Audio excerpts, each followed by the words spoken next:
Have you ever looked at your life and thought, well, I look pretty successful on paper? You've got the good job, the decent paychecks, a completely packed calendar, but deep down, you just kind of feel like something crucial is missing? If you've ever felt that weird, uncomfortable emptiness, trust me, you are absolutely not alone. Welcome to This Explainer. Today, we're diving into Stephen Covey's absolute classic, The 7 Habits of Highly Effective People. Covey uses this one metaphor that honestly really hit me hard, and it captures this anxiety perfectly. He asks, are you climbing a ladder as fast as you possibly can, only to get to the top and realize, wait, this is leaning against the entirely wrong wall? It's such a striking image, right? Chasing the wrong goals. And that's exactly the problem this whole philosophy is designed to fix. And boy, has it resonated. Since it came out back in 1989, we're talking about over 40 million copies sold worldwide. 40 million! It's easily one of the most influential personal development frameworks ever. But why? Well, it's actually because it completely ignores those superficial productivity hacks. We aren't looking at quick little tricks to squeeze 5 extra minutes out of your morning routine here. No, it's about a total, fundamental shift in how you actually operate. So here's our roadmap for today.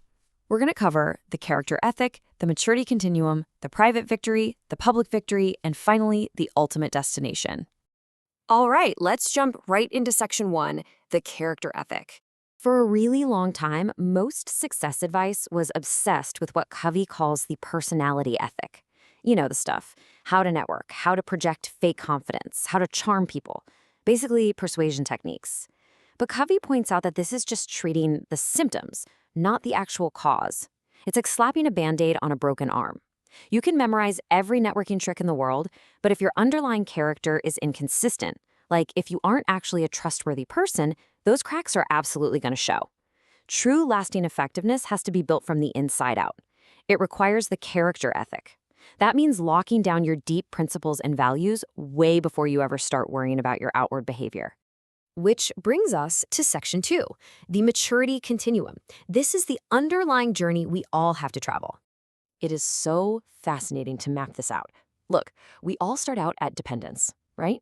That's where your whole sense of worth comes from other people. Then we naturally push for independence, taking charge of our own lives.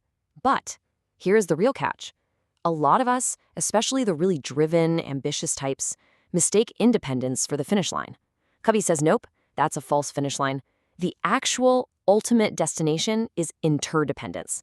That's when you're finally secure enough in yourself to merge your strengths with someone else's, building something that neither of you could ever possibly pull off on your own. Okay, moving into section 3, the private victory. The first 3 habits, all about mastering your own inner world. So, habit 1 is be proactive. This is literally the foundation for everything else. Covey drops this incredibly profound idea. Between any event that happens to you and your response to it, there is a gap. Reactive people, they are totally at the mercy of their circumstances.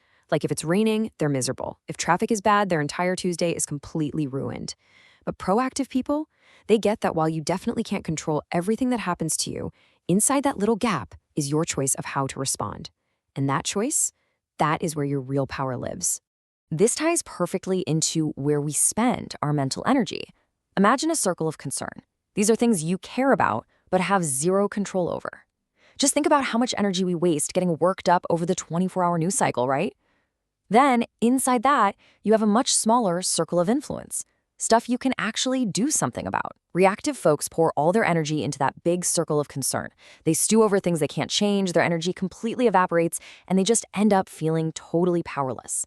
But proactive people, they deliberately focus on their circle of influence. And here's the part that really surprised me. When you focus strictly on what you can control, your influence actually compounds. It literally grows over time.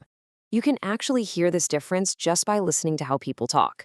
Reactive language sounds so frustrated. It's always, well, that's just the way I am, or, oh, she makes me so mad, or I have to do this.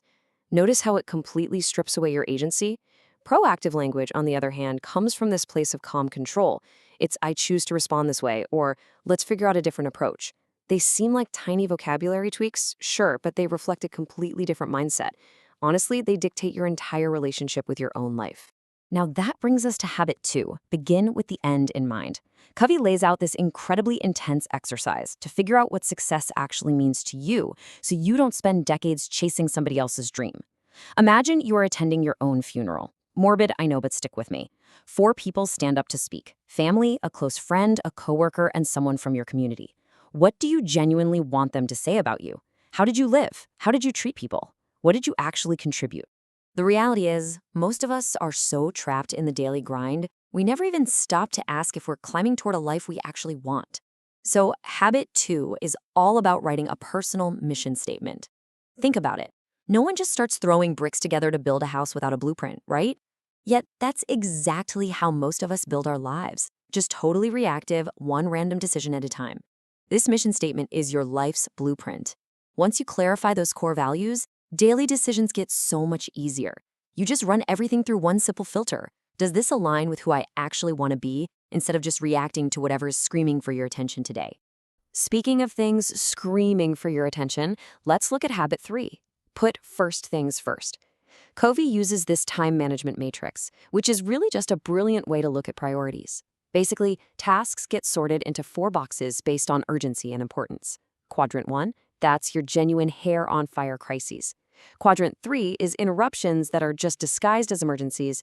And Quadrant 4, well, that's pure time wasting. Yes, I'm absolutely talking about that late-night doom scrolling. Now, Covey points out that most of us spend our lives frantically ping-ponging between Quadrant 1 and Quadrant 3, just constantly putting out fires and reacting to whatever other people need from us. But here is the secret sauce. True long-term effectiveness actually lives entirely in Quadrant 2. These are the things that are highly important, but totally not urgent. We're talking about hitting the gym, building really deep relationships, long-term planning, personal growth. Think about it. You never get a screaming push notification on your phone demanding that you map out your 5-year plan or reminding you to call an old friend just to check in. But this quadrant is where all your real health and success are actually built. The golden rule here: you have to deliberately schedule your priorities instead of just trying to prioritize your schedule. All right, you've built that self-mastery. Now let's move into section 4, the public victory, which is all about our effectiveness with other people. Habit 4 is think win-win. Now, most of us walk around with this ingrained scarcity mindset. We unconsciously think success is like a pie. If you get a bigger slice, I automatically get a smaller one. And that just completely poisons relationships. But here's a really surprising distinction. Win-win is actually not the same as compromise. Compromise usually just means we both give something up and we both walk away kind of annoyed. Win-win is a whole discipline. It means searching patiently for a third option that genuinely serves what both people actually need. It takes guts and it requires a true abundance mentality, truly believing that there is more than enough success to go around. Okay, habit 5 might literally be the most important one of the bunch. Seek first to understand, then to be understood. Covey calls out this terrible habit pretty much everyone has, and I am 100% guilty of this. We listen autobiographically. Basically, someone is talking and we're just filtering it all through our own stuff, secretly waiting for our turn to talk so we can jump in and give advice or argue or tell our own story. It is so incredibly hard to just listen without secretly planning your rebuttal. Empathetic listening is the complete opposite.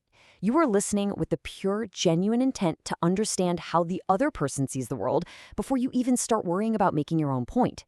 Covey says that people just instinctively soften the second they feel truly understood. It's amazing. Most conflicts just completely evaporate when one person finally feels like, wow, they actually heard me. So here's where it all comes together. When you combine habit 4 and habit 5, you unlock habit 6, Synergize.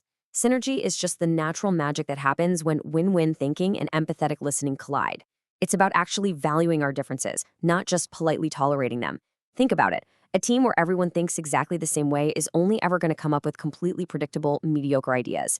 But when you have real trust and you truly respect different perspectives, that's when you get this incredible creative collaboration where the result is way bigger than what anyone could have done on their own. Finally, let's bring it all home with section 5, the ultimate destination. This brings us to the final piece, habit 7, sharpen the saw. Honestly, this is the glue holding the whole shebang together. Because true effectiveness, it's not a one-and-done kind of fix. It's all about continuously renewing yourself and your relationships basically forever. It's making a lifelong commitment to renewing those private victories we talked about and the public ones, so you can actually sustain this amazing effectiveness for the rest of your life. Which leaves us with one last, pretty provocative question for you to chew on today. Are you ready to stop just trying to manage your time better with all these superficial little hacks and start doing the real deep work to change who you are at your absolute core? Look, it is definitely not the easiest path, but if you want to be absolutely certain that your lauder is leaning against the right wall, well, the character ethic is exactly where you need to begin.